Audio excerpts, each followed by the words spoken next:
बोंदूखरातच्या police कोठडीत वाढ. खरातला 1 एप्रिलपर्यंत पोलीस कोठडी. आरोपी विरोधात असलेले आरोप अतिशय गंभीर असल्याचं कोर्टाचं म्हणणं.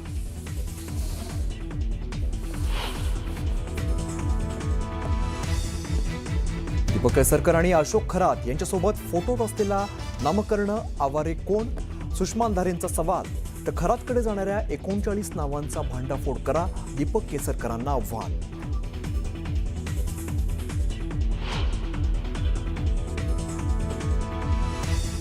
नवी मुंबईत अशोक खरातसारखं नवं प्रकरण समोर. मॅट्रिमोनी साईटवरती महिलांची ओळख करत शोषण करणाऱ्या आदर्श म्हात्रेवरती गुन्हा दाखल.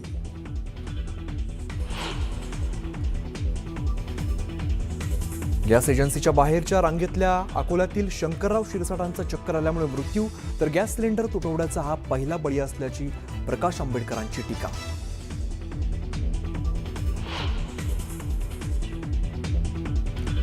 मुंबई म्हाडाकडून 2640 घरांची लॉटरी जाहीर. 30 मार्चपासून भरता येणार अर्ज. सर्वसामान्यांचं मुंबईत घर घेण्याचं स्वप्न होणार साकार.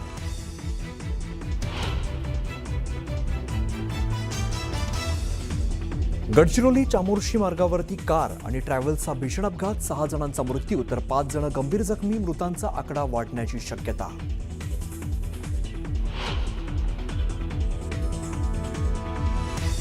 पंतप्रधान मोदींनी मन की बात कार्यक्रमातून पश्चिम आशियातील युद्धस्थितीवरती व्यक्त केलं मत. सध्याची स्थिती आव्हानात्मक. अफवांवरती विश्वास न ठेवण्याचं केलं आवाहन.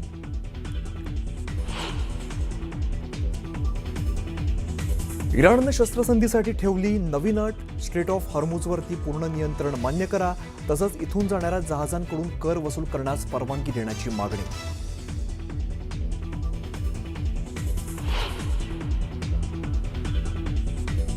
आणि जेजुरीच्या खंडेरायाच्या गाभाऱ्यात द्राक्षांची आकर्षक सजावट. कामदा एकादशी निमित्ताने भक्तांकडून द्राक्षांची आरास.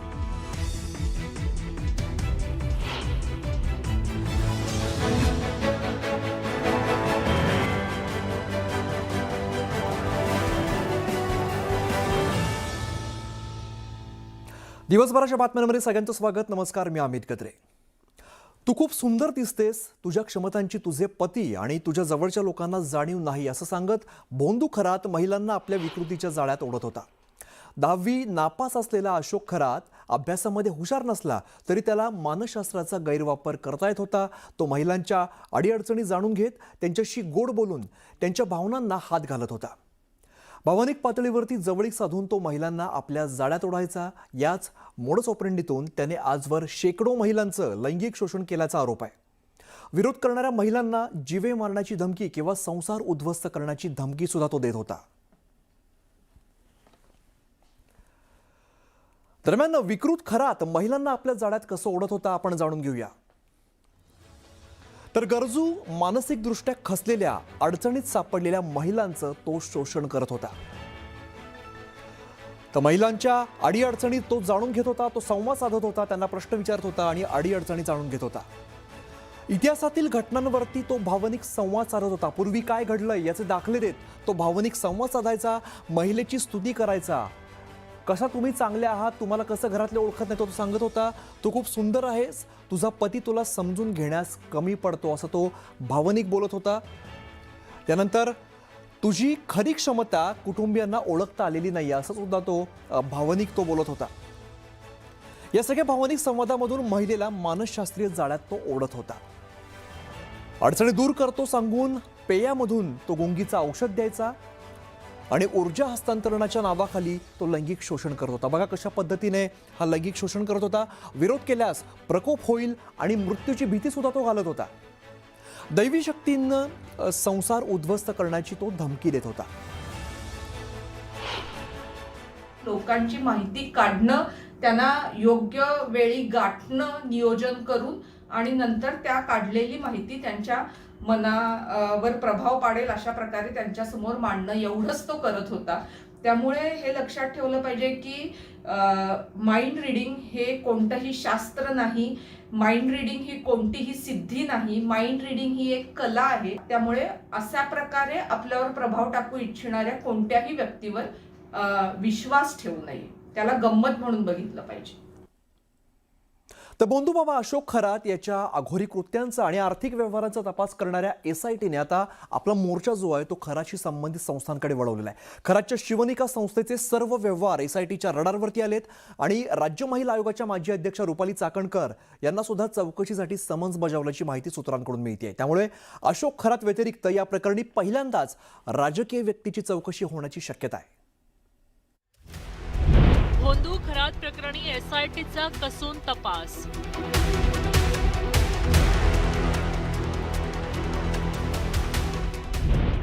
शिवनिका संस्थेचे सगळे व्यवहार रडारवर.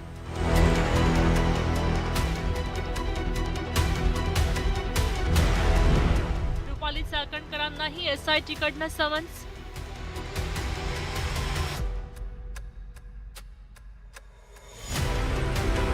भोंदू अशोक खरात प्रकरणी रुपाली चाकणकर यांच्या अडचणीत चांगलीच वाढ होण्याची शक्यता वर्तवली जाते. आधी महिला आयोगाच्या अध्यक्षपदाचा राजीनामा द्यावा लागला. त्यानंतर राष्ट्रवादीच्या महिला प्रदेशाध्यक्षपदावर पाणी सोडावं लागलं. आता SITनं त्यांना समन्स बजावले आहेत अशी माहिती विश्वसनीय सूत्रांकडून मिळते. त्यामुळे अशोक खरात या व्यतिरिक्त या प्रकरणी पहिल्यांदाच राजकीय व्यक्तीची चौकशी होऊ शकते. रुपाली चाकणकर यांनी राजीनामा दिला त्याआधीच मुख्यमंत्री आणखी महाराष्ट्राचे पोलीस महासंचालक या दोघांची भेट घेतली होती आणि त्याच वेळेस निष्पक्ष चौकशीची मागणी सुद्धा त्यांनी केली होती आणि त्यानंतर राजीनामा दिला. पण त्याच वेळेस ही गोष्ट स्पष्ट झाली होती की महिला प्रदेशाध्यक्षपदाचा सुद्धा राजीनामा त्यांना द्यावाच लागणार. आता दोन्हीही असलेल्या महत्त्वाच्या पदांवरनं रुपाली चाकणकर यांची एक्झिट झाली आहे. याचमुळे अशोक खरात प्रकरणामध्ये त्यांनी जी मागणी केलेली आहे दूध का दूध पाणी का पाणी जर का व्हायचं असेल तर रुपाली चाकणकर यांची चौकशी ही सगळ्यात महत्त्वाची ठरणार आहे. भोंदू खरातनं स्थापन केलेल्या शिवनिका संस्थेच्या माध्यमातून अनेक आर्थिक व्यवहार आणि कार्यक्रम झाले होते. SITनं शिवनिका संस्थेचे बँक खात्यांचे तपशील आणि मागच्या काही वर्षातल्या व्यवहारांची कागदपत्र ताब्यात घेतली. या संस्थेच्या नावाखाली नेमका कोणता पैसा कुठे वळवला गेला आणि यामध्ये कोणत्या बड्या व्यक्तींचा सहभाग होता याचा तपास केला जाणार आहे. या संस्थेवर विविध वेळी कार्यरत असलेल्या सगळ्या आजी माजी सदस्यांची SITकडनं सखोल चौकशी केली जाईल. या सदस्यांना लवकरच चौकशीसाठी पाचारण केलं जाईल. संस्थेच्या निधीचा वापर आणि खरातला मिळालेलं पाठबळ यावर पोलीस लक्ष केंद्रित करतायत. दरम्यान शिवनिका संस्थेच्या सदस्यांमध्ये कोणाचा समावेश आहे पाहूया. शिवनिका या संस्थेच्या विश्वस्त मंडळातली नावं: अशोक कुमार एकनाथ खरात, डॉक्टर जितेंद्र गणपतराव शेळके, कल्पना अशोक कुमार खरात, रुपाली निलेश चाकणकर, सुभाषराव केशवराम जमे, ललित प्रकाश गोपणे, डॉक्टर नंदकिशोर तुकाराम काटोरे. खरातच्या अटकेनंतर रोज नवनवीन खुलासे होत असताना आता या संस्थेच्या चौकशीमुळे अनेक पांढरपेशी चेहरे समोर यायची शक्यता वर्तवली जाते. महिलांचं युवतींचं वेगवेगळ्या लैंगिक शोषण केल्याने अशोक खरात जरी चर्चेत आला असला, घृणास्पद कृत्य केलं म्हणून अशोक खरात जरी चर्चेत आला असला तरी अशोक खरातच्या आरोपांची मालिका फक्त इथपर्यंत थांबत नाही तर वेगवेगळ्या राजकीय नेते, राजकारणी आणखीन त्याचबरोबर वेगवेगळ्या प्रकारचे सरकारी अधिकारी यांच्यासोबत असलेल्या त्याच्या संबंधातनं जे त्याचं नेक्सस तयार झालं होतं या माध्यमातून अनेक वेगळ्या प्रकारचे आर्थिक गुन्हेसुद्धा या पूर्ण प्रकरणात झाले असावेत अशा प्रकारचा अंदाज आणि संशयसुद्धा SITला नक्कीच आहे. त्यामुळे या सगळ्यांची चौकशी ही क्रमप्राप्त आहे. शिवसेना उद्धव बाळासाहेब ठाकरे पक्षाच्या उपनेत्या सुषमा अंधारे आणि राष्ट्रवादीच्या नेत्या रुपाली ठोंबरे पाटील यांनी या प्रकरणी नाशिकच्या पोलीस अधिकाऱ्यांची भेट घेतली आहे आणि रुपाली चाकणकर यांच्यावर गुन्हा दाखल करून त्यांना सहआरोपी करण्याचीही मागणी केली होती. यामुळे पोलिसांवरच्या विशेषतः या प्रकरणाचा तपास करणाऱ्या विशेष तपास पथकावरचा दबाव वाढला होता. पोलीस तपास करतात, पोलिसांना योग्य वाटलं तर कारवाई करतात, नाही वाटलं तर त्या ठिकाणी घरी पाठवतात. त्यामुळे समन्स म्हणजे खूप काही भूकंप पडला असं नाही आहे.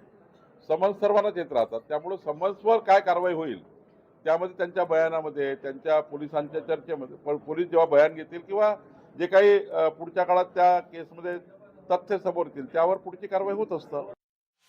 दरम्यान भोंदू खरात प्रकरणी 2 राजीनामे दिले आणि त्यानंतर रुपाली चाकणकर यांच्या मागे चौकशीचा ससेमिरा लागायची शक्यता व्यक्त केली जाते. प्रशांत बागसह ब्युरो रिपोर्ट, न्यूज 18 मराठी.